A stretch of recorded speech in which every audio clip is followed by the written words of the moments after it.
So guys, ituruan ko kayo kung paano gumawa ng dodge sa speed.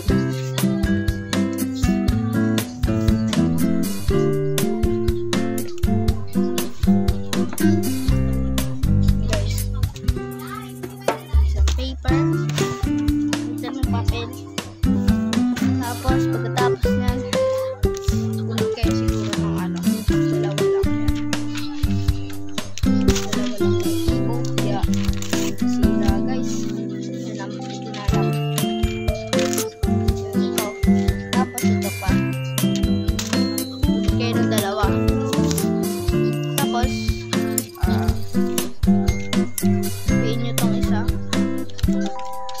Ganyan.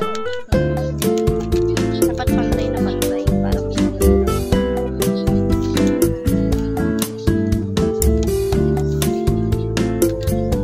yes.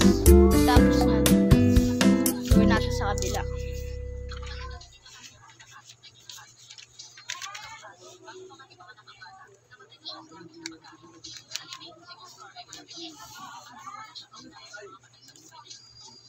Dapat pantay po yan. Kasi po pag hindi pantay, pangit po yung pagkakagawa. Yan.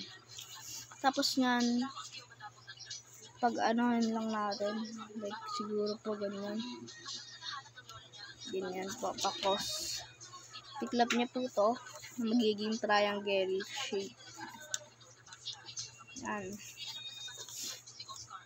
So, yung dodge G po pala, yan po yung ano, yung pinapalo po. Yung ganito po, example po ito. Yan po yung gagawin natin.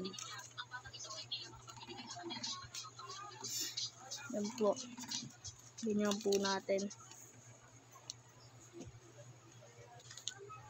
Tapos po nyan, titiklap po natin dito.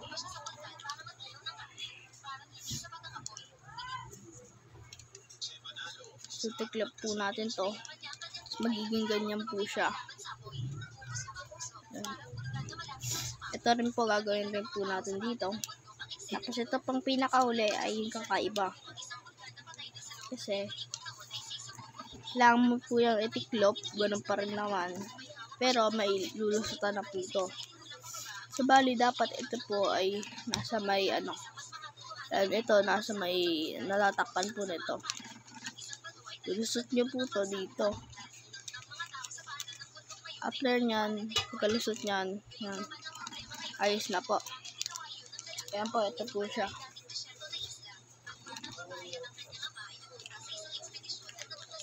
Guys. So, kailangan nyo po dyan, ganyan po siya. Pero pag ganito po siya, pangit po yan, yung ganyan, may ano po. Pero pag pa-X po talaga, diretsong X, pwede po yan, maganda pong panglaban.